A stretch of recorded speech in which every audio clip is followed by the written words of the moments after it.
नमस्कार, Isha classes online education में आप सभी का एक बार फिर से स्वागत है। देखिए बच्चों, जो बच्चे 12th क्लास आरबीएसई बोर्ड के अंदर तैयारी कर रहे हैं उनके लिए हम लोग उनकी जो फर्स्ट बुक है जिसका नाम है आरोहो, उसे हम पढ़ रहे हैं और उसमें से पहला चैप्टर है कवि हरिवंश राय बच्चन का, इसे हम पढ़ रहे हैं। अब तक इस चैप्टर के लिए 4 वीडियो बन चुके हैं, कविता का आरंभ हो चुका है। आज इस वीडियो के अंदर हम आत्म परिचय कविता को समाप्त करने वाले हैं और उसके बाद इनका एक और गीत है जिसका नाम है दिन जल्दी जल्दी ढलता है, उसके बारे में भी हम बाद में चर्चा करेंगे। तो चलिए देखते हैं, अब तक जो पढ़ चुके हैं उससे आगे के जो पद बच रहे हैं उनका हिंदी अनुवाद पढ़ रहे हैं हम लोग। तो देखिए क्या लिख रहा है, कर यतन मिटे सब सत्य किसी ने जाना। यानी कवि हरिवंश राय बच्चन ने इस आत्म परिचय कविता में स्वयं का परिचय देते हुए यह बताया है कि इस दुनिया के साथ हमारा जो संबंध है वो खट्टा मीठा है। अपने आप को जानना दुनिया को जानने से ज्यादा कठिन है। इस दुनिया के साथ हमारा जो संबंध है वो खट्टा मीठा है। दुनिया चाहकर के भी, यानी हमें चाहे कितने भी अपने व्यंग बाणों से, अपने शासन प्रशासन से चाहे कितना भी कष्ट दे, किंतु मनुष्य चाहकर के भी दुनिया से अलग नहीं हो सकता है। और उसी के साथ कवि ने अपने द्विधात्मक और द्वंद्वात्मक संबंधों को उजागर किया है और यह कहा कि मेरा जो जीवन है वो विरोधों का एक सामंजस्य है। मेरे जीवन में विरुद्ध यानी विपरीत परिस्थितियां आई हैं जिनके बीच मैंने सामंजस्य साधा है और सामंजस्य साधते साधते वो बेखुदी, वो मस्ती, वो दीवानगी मेरे व्यक्तित्व में उतर आई है कि मैं इस दुनिया में हूं लेकिन इस दुनिया का तलबगार नहीं हूं। इस तरह से वो अपना एक परिचय देते हैं और यहां पर देखिए क्या कहते हैं, कर यतन मिटे सब सत्य किसी ने जाना।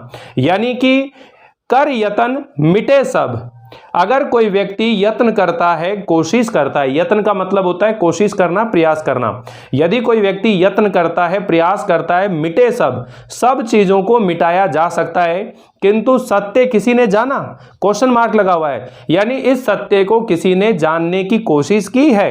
अर्थात कवि हरिवंश राय बच्चन ये कहना चाहते हैं कि इस संसार की हकीकत को, इस संसार की वास्तविकता को हर व्यक्ति जानने की कोशिश करता है, हर व्यक्ति इसे समझने की कोशिश करता है, किंतु वास्तव में इस संसार की, इस दुनिया की हकीकत को आज तक किसी ने नहीं जाना है। इस संसार के अंदर अगर हम कोशिश करें तो किसी भी बात को भुलाया जा सकता है, किंतु नादान वही है हाय जहां पर दाना।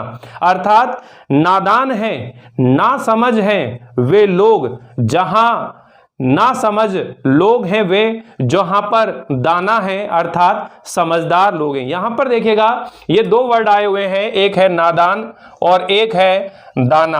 तो इन दोनों शब्दों का अर्थ समझ में आना चाहिए। दाना जो शब्द है इसका अर्थ होता है समझदार व्यक्ति और नादान का मतलब होता है ना समझ व्यक्ति, ठीक है ना। यहां इसका मतलब होता है ना समझ व्यक्ति। तो यहां पर देखिए नादान वही है हाय जहां पर दानम।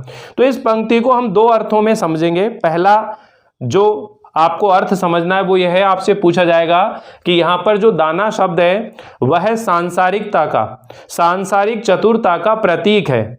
यानी संसार में मनुष्य जहां उन्हें अपने जीवन को चलाने के साधन उपलब्ध हो जाते हैं, दाना अर्थात जहां पर धन, वैभव, सुख सुविधाएं प्राप्त हो जाती हैं, वह व्यक्ति उसी स्थान पर अपने जीवन को लिप्त कर देता है, ठीक है, और इस संसार की हकीकत को नहीं समझता है। ऐसे सभी मनुष्य देखें तो क्या है, ना समझ है, नादान है, हाय जहां पर दाना, मतलब जहां दाना मिल गया उनको वहीं पर वे अपने जीवन में क्या हो जाते हैं, लिप्त हो जाते हैं। किंतु इसका दूसरा अर्थ अपन ये भी कर सकते हैं कि एक ही स्थान पर समझदार व्यक्ति और ना समझ व्यक्ति दोनों तरह के लोग रहते हैं। ना समझ लोग वे होते हैं जो संसार की हकीकत को जान करके भी और उससे अनजान बने रहते हैं, किंतु समझदार वे लोग होते हैं जो संसार की हकीकत को समझकर और अपने व्यवहार में इस दुनिया के लिए एक अलग सा परिवर्तन कर लेते हैं। तो वापिस समझिएगा दोनों पंक्तियों का क्या कहता है, कर यतन मिटे सब सत्य किसी ने जाना। कि कवि हरिवंश राय बच्चन ये कहते हैं कि अगर कोई व्यक्ति यत्न करता है, कोशिश करता है, तो सब चीज़ों को मिटाया जा सकता है, सब चीज़ों को भुलाया जा सकता है, किंतु संसार की इस हकीकत को, इस सत्य को किसी ने जाना है? अर्थात किसी भी मनुष्य ने संसार के इस सत्य को जानने की कोशिश नहीं करी है। और जहां उन्हें दाना मिल गया, अर्थात इस दुनियादारी की या सांसारिकता की पूर्ति करने के साधन उपलब्ध हो गए, वो व्यक्ति वहीं अपने जीवन में लिप्त हो जाता है। ऐसे सभी मनुष्य देखा जाए तो इस संसार में नादानी कर रहे हैं, नासमझी कर रहे हैं। फिर अगर हकीकत को जानकर के भी, इस संसार की हकीकत को जानकर के भी, और अगर उससे अनजान बने हुए हैं, तो फिर मूढ़ ने क्या जग। तो आगे कहता है, फिर मूढ़ ने क्या जग जो इस पर भी सीखे। अर्थात अगर देखा जाए तो ये सांसारिक लोग मूर्ख हैं जो इस पर भी सीखे। अर्थात इतना कुछ हो जाने के बाद भी वो अपने जीवन से क्या सीखे। अर्थात संसार की, इस दुनिया की हकीकत जानने के बाद भी अगर वह उससे कुछ सीख नहीं लेते हैं, तो देखा जाए तो ये सांसारिक लोग क्या हैं? मूर्ख हैं, अज्ञानी हैं। किंतु मैं सीख रहा हूं, सीखा ज्ञान भुलाना। किंतु मैं कवि हरिवंश राय बच्चन इस दुनिया के द्वारा सीखी हुई बातों को भूल करके और नए ज्ञान को सीखने की कोशिश कर रहा हूं। मैं सीख रहा हूं, सीखा ज्ञान भुलाना। तो इसका मतलब क्या है कि कवि हरिवंश राय बच्चन इस संसार की हकीकत को जान चुके हैं और इसी वजह से इस संसार में सीखी हुई बातों को भूल करके और एक नए ज्ञान को सीखने की कोशिश कर रहे हैं, जिससे इस संसार के प्रत्येक मनुष्य के साथ प्रेम भाव से, आनंद, मस्ती और उल्लास के साथ अपने जीवन को जिया जा सके। इस तरह से कवि हरिवंश राय बच्चन यहाँ पर संसार की हकीकत को या वास्तविकता को जानने का एक संदेश इस पद के माध्यम से देते हैं। ठीक है बच्चों, अब देखिएगा सेकंड, ये जो अगला पद है इसे भी हम जानने की कोशिश करेंगे। इसमें क्या बताया बच्चों कि यहाँ पर कवि हरिवंश राय बच्चन ने अपनी और संसार की तुलना की है। वो कहते हैं कि मैं और जग और कहां का नाता, मैं कहां और ये संसार कहां, मुझ में और इस संसार में कोई संबंध नहीं है। मैं और, अर्थात मैं और का आशय है, कवि अपने बारे में बताते हैं कि वे संसार से बिल्कुल अलग हैं, वे संसार के जैसे स्वार्थी और मतलबी नहीं है। और जग और जग और का तात्पर्य है, कवि सांसारिक लोगों की ओर संकेत करते हैं कि सांसारिक लोग स्वार्थी, मतलबी हैं, इस संसार में अपने स्वार्थ पूर्ति में लगे रहते हैं। इसलिए मुझ में और इस संसार में कोई संबंध नहीं है, कोई नाता नहीं है। मैं बना बना कितने जग रोज मिटाता, मैं प्रतिदिन न जाने कितने ही संसार बनाता हूं और उन्हें मिटाता हूं। आपसे यह पूछा जाएगा क्वेश्चन कि संसार बनाने और मिटाने का क्या तात्पर्य है, तो आपने यह बताना है कि जो कवि हैं उनका काम होता है कि नित्य प्रति नई नई कविताएं लिखना, नए नए गीत लिखना, और उन कविताओं में, उन गीतों में कवि अपने हृदयगत भावनाओं को, विचारों को व्यक्त करते हैं। और जब कोई कविता या कोई गीत कवि के भाव और विचारों के अनुरूप नहीं बन पाती है या उसमें कोई कमी या दोष रह जाता है, तो कवि उस कविता को या उस गीत को मिटाकर या हटाकर उसके स्थान पर दूसरे गीत या कविता को लिखता है। इस तरह कवि न जाने कितने संसार बनाते हैं और मिटाते हैं। वापिस सुन लीजिएगा, आपसे क्वेश्चन पूछा जाएगा इस पद को देकर के कि संसार को बनाने का और मिटाने का क्या आशय है, या फिर आपको ये पंक्ति देकर के पूछा जा सकता है कि मैं बना बना कितने जग रोज मिटाता, कि मैं रोजाना ही कितने संसार बनाता हूं और मिटाता हूं। तो संसार बनाने और मिटाने का क्या अभिप्राय है, तो आपने बताना है कवियों का काम है नित्य प्रति नई कविताएं या नए गीतों का निर्माण करना, और उन कविताओं में, गीतों में कवि अपने हृदयगत भावनाओं को ही व्यक्त करता है। और जब कोई गीत या कविता कवि के भाव या विचारों के अनुरूप नहीं बन पाती है, तो उसे मिटाकर उसके स्थान पर दूसरे गीत या कविता लिखते हैं। इस तरह रोजाना ही न जाने कितने संसार बनाते हैं और मिटाते हैं।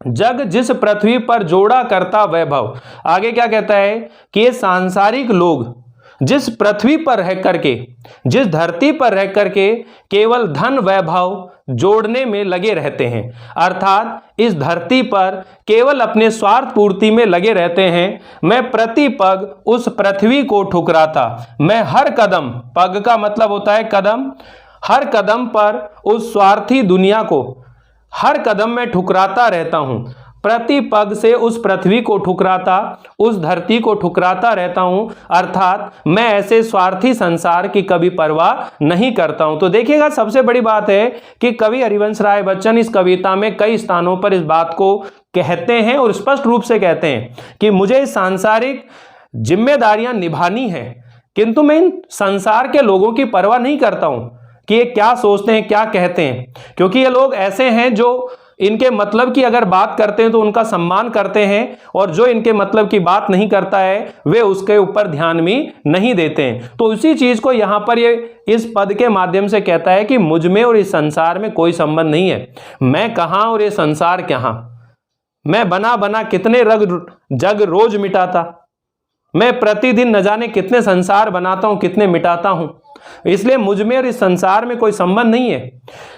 जग जिस पृथ्वी पर जोड़ा करता वैभव, यानी ये सांसारिक लोग जिस धरती पर रहकर केवल धन वैभव को इकट्ठा करने में लगे रहते हैं, मैं प्रति पग उस पृथ्वी को ठुकराता, मैं हर कदम पर उस पृथ्वी को ठुकराता हूं, अर्थात ऐसे स्वार्थी संसार की मैं कभी परवाह नहीं करता हूं। आगे देखिए क्या कहता है, मैं निज रोदन में राग लिए फिरता हूं। यहां पर भी कवि अपना परिचय दे रहे हैं, पूरी कविता में स्वयं का परिचय दे रहे हैं और स्वयं के जीवन को एक विरुद्ध का सामंजस्य, एक विरोधाभास की स्थिति यहां पर क्रिएट कर रहे हैं वो, कि सांसारिक लोग कैसे हैं और स्वयं कैसा है। तो यहां पर क्या कहता है, देखिए, मैं निज रोदन में राग लिए फिरता हूं, शीतल वाणी में आग लिए फिरता हूं, हो जिस पर भूपों के प्रसाद निछावर, मैं वह खंडर का भाग लिए फिरता हूं। देखिए, मैं निज रोदन में राग लिए फिरता हूं कि मैं अपने रुदन में, अपने रोने में भी लोगों के लिए प्रेम के गीत लिए फिरता हूं।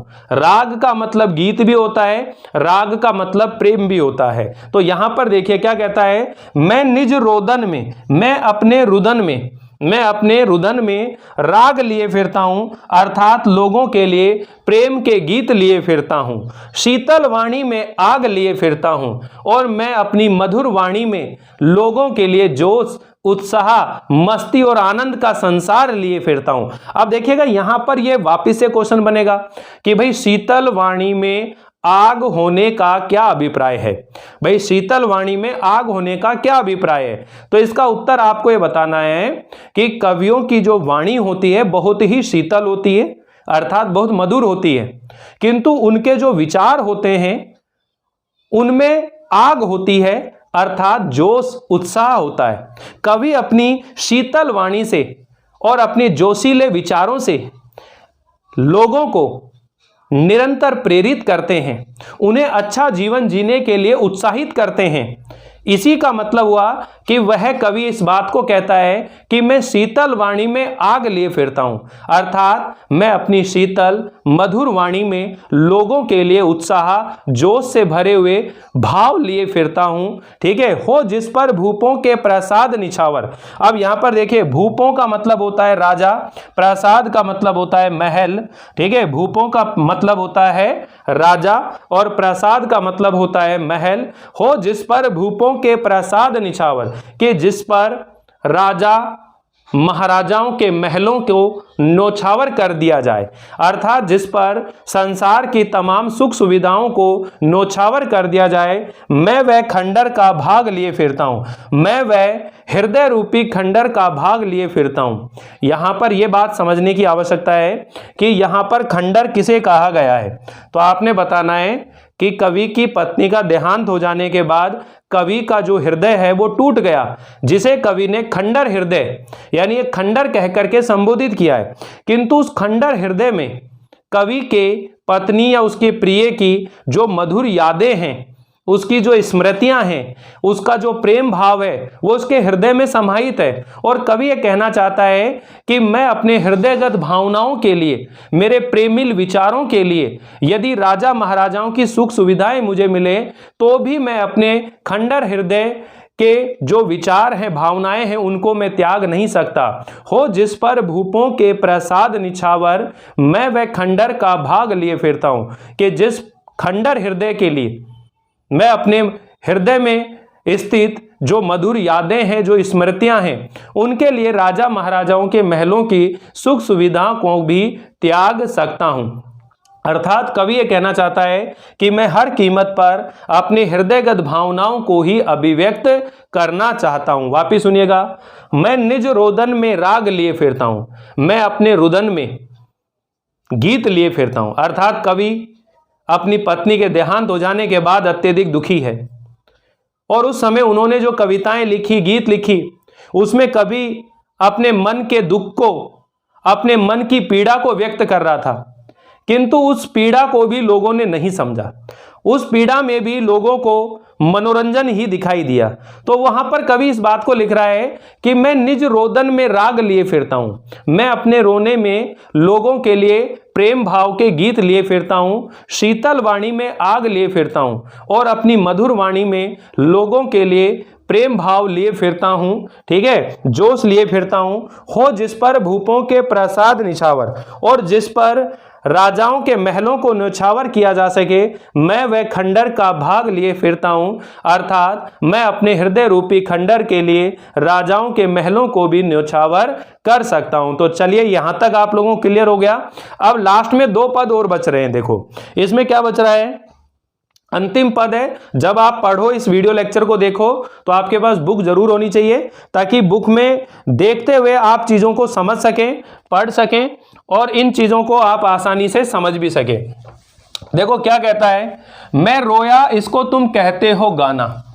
कवि हरिवंश राय बच्चन ये कहते हैं कि जब मैं अपने हृदय के भावनाओं से या अपने मन की जो स्मृतियां हैं, उनकी वजह से, उनके कारण मैं जब रो रहा था, अर्थात मैं भीतर ही भीतर अत्यधिक दुखी था, और उस समय मैंने कोई गीत लिखा, मैंने कोई कविता लिखी, उसे सुनकर के, उसे पढ़ कर के लोगों ने खूब शाबाशी दी, खूब प्रशंसा की, किंतु वास्तव में मेरी जो पीड़ा थी उसे जानने की किसी ने कोशिश नहीं करी।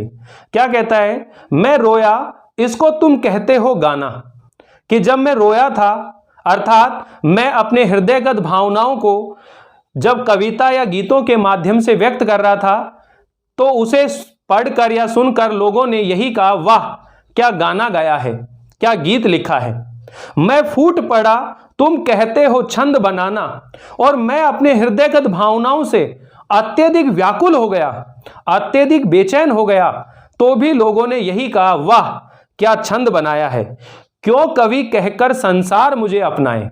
ये सांसारिक लोग मुझे कवि कहकर के क्यों अपना रहे हैं। मैं कोई कवि नहीं हूं, मैं इस दुनिया का एक नया दीवाना हूं, ठीक है। क्यों कवि कहकर संसार मुझे अपनाए, मैं दुनिया का नया दीवाना हूं। यानी मैं तो इस संसार का एक दीवाना हूं, जो अपनी दीवानगी से, अपनी मस्ती से, अपने प्रेम से इस दुनिया में प्रेम और मस्ती का संदेश देना चाहता हूं। तो कवि क्वेश्चन यहां पर यह बनता है कि कवि हरिवंश राय बच्चन ने स्वयं को दीवाना क्यों कहा है। कवि हरिवंश राय बच्चन ने स्वयं को दीवाना क्यों कहा है। तो आपको बताना है कि सामान्य तौर पर दीवाना उस व्यक्ति को कहा जाता है जो संसार की लाभ हानि, राग द्वेष, ठीक है ना, सुख दुख से परे हो जाता है। तो इसी तरह कवि हरिवंश राय बच्चन भी इस संसार से एक तरह से विरक्त हो गए, और संसार के प्रत्येक मनुष्य, प्रत्येक प्राणी के प्रति उनके हृदय में अपार प्रेम है, और वह अपनी प्रेम दीवानगी से लोगों के साथ एक प्रेमपूर्ण व्यवहार करना चाहता है, और इसी वजह से उन्होंने अपने आप को क्या कहा है, दीवाना कहा है। तो वापिस सुनिएगा क्या बोलता है, मैं रोया इसको तुम कहते हो गाना, मैं फूट पड़ा तुम कहते हो छंद बनाना। क्यों कवि कहकर संसार मुझे अपनाए, मैं दुनिया का हूं एक नया दीवाना। कि ये जो सांसारिक लोग हैं, ये व्यर्थ में मुझे कवि कहकर के क्यों संबोधित कर रहे हैं। मैं कोई कवि नहीं हूं, मैं तो इस संसार का एक दीवाना हूं, जो अपनी दीवानगी से, मस्ती और आनंद से इस दुनिया को भी मस्त बनाना चाहता हूं। अगला जो पद है इसी से लिंक होता हुआ है। क्या कहता है, देखिए, मैं दीवानों का वेश लिए फिरता हूं, मादकता निशेष लिए फिरता हूं, जिसको सुन जग झूम झुके लहराए, मैं मस्ती का संदेश लिए फिरता हूं। ये जो अंतिम पद है इसके अंदर उन्होंने स्पष्ट रूप से कह दिया है कि मैं दीवानों का वेश लिए फिरता हूं, मैं इस संसार में एक दीवानों का वेश बना रखा है और मादकता निशेष लिए फिरता हूं। मादकता का मतलब नशा होता है और निशेष का मतलब होता है अत्यधिक, और मैं अत्यधिक प्रेम का नशा लिए फिरता हूं, अर्थात मैं दीवानों का वेश लिए फिरता हूं और प्रेम के नशे में मग्न होकर के मैंने जो गीत लिखे हैं, मैंने जो कविताएं लिखी हैं, उनको जग सुन करके झूम उठे, जग झूम झुके लहराए। ये जो सांसारिक लोग हैं उसे सुनकर झूम उठें, मस्ती से लहराएं। मैं मस्ती का संदेश लिए फिरता हूं और मैं यही लोगों के लिए मस्ती और आनंद का संदेश लिए फिरता हूं। वापिस सुनिएगा क्या कहते हैं, मैं दीवानों का वेश लिए फिरता हूं, मादकता निशेष लिए फिरता हूं, कि मैंने एक दीवानों का वेश बना रखा है और उस दीवानेपन में, प्रेम दीवानगी में पूरी तरह मस्त रहकर आनंद से अत्यधिक प्रेम में डूब करके मैंने जो गीत लिखे हैं उनको सुनकर ये जग झूम झुके लहराए, ये मस्ती से झुके लहराए और प्रेम से एक दूसरे का सम्मान करे, और यही मैं मस्ती और आनंद का संदेश लिए फिरता हूं। तो इस तरह देखेगा ये जो कवि हरिवंश राय बच्चन की कविता है आत्म परिचय, ये आप लोगों को अच्छे से समझ में आ गई होगी। ध्यान रखिएगा कि जो भी विद्यार्थी यहां इन चैप्टर के नोट्स लेना चाहते हैं तो उनको एक छोटा सा अमाउंट जो है पे करना पड़ेगा। इस बार किसी भी स्टूडेंट को नोट्स फ्री में अवेलेबल नहीं करवाए जाएंगे। बाकी 10th और 12th का जो सिलेबस है, जो कि NCERT का सिलेबस है, वो कंप्लीट सिलेबस जो है यहाँ इस चैनल के माध्यम से आप लोगों को करवाया जाएगा। साथ ही जो विद्यार्थी अलग से पर्सनल क्लास लेना चाहते हैं गूगल मीट पे या टीचमेंट ऐप के ऊपर, तो वो मुझे पर्सनली कांटेक्ट कर सकते हैं। मेरे जो नंबर हैं वो ये हैं 9214831771। यहाँ रेगुलर क्लास चलती है, यहाँ आप लोग क्लास ले सकते हैं, ज्वाइन कर सकते हैं बहुत ही छोटे से अमाउंट में। ये केवल 599 रुपये फीस रखी गई है इसकी पूरे साल भर की। यहाँ आपको पूरा कोर्स भी करवाया जाएगा, इसी फीस के अंदर आप लोगों को नोट्स भी उपलब्ध करवाए जाएंगे, और जैसे जैसे एग्जाम की डेट अपने नज़दीक आती जाएगी तो जो टेस्ट सीरीज चलाई जाएंगी उन सब का लाभ यहाँ इस कोर्स को ज्वाइन करने वाले स्टूडेंट्स को मिलेगा। तो complete course, hand written notes और माइनर मेजर जो भी एग्जाम लेंगे सबके अंदर उनको इंक्लूड किया जाएगा। तो अभी से आप लोग रजिस्ट्रेशन करा सकते हैं और इस चीज़ का लाभ ले सकते हैं। बाकी यूट्यूब चैनल पर जो विद्यार्थी फ्री में पढ़ना चाहते हैं वो बिल्कुल फ्री में भी पढ़ सकते हैं। यूट्यूब चैनल के ऊपर भी मेरी जो ये क्लास हैं ये अपलोड होती रहेंगी, लेकिन जो टीचमेंट ऐप या गूगल मीट पर जो मेरी क्लास चल रही है वहाँ पर कोर्स थोड़ा फास्ट चल रहा है। वहां पर आप लाइव इंटरेक्टिव होते हो, मुझसे डायरेक्ट सवाल जवाब कर सकते हो, अपनी कोई प्रॉब्लम जो होती है उसको शेयर कर सकते हो। ठीक है, तो आप दोनों तरीके से यहां मेरे साथ जुड़ सकते हो। साथ ही आप टेलीग्राम ऐप के ऊपर भी मुझे फॉलो कर सकते हो। टेलीग्राम ऐप पर जो मेरा चैनल है वो भी ईशा क्लासेज अलवर के नाम से ही है, वहां भी आप मुझे फॉलो कर सकते हैं। तो जुड़े रहिए, बने रहिए। नेक्स्ट वीडियो के अंदर जो अगली कविता है दिन जल्दी जल्दी ढलता है उसके बारे में चर्चा करेंगे। और ये जो दिन जल्दी जल्दी ढलता है कविता है, ये एक गीत है, और ये गीत कब प्रकाशित हुआ था, ये निशा निमंत्रण संग्रह में ही प्रकाशित हुआ है, उसी के संग्रह का एक हिस्सा है। तो इनके बारे में तमाम चीजें हैं जो हम अगले वीडियो में देखेंगे। मिलते हैं तब अगले वीडियो में, तब तक के लिए थैंक यू, बाय बाय।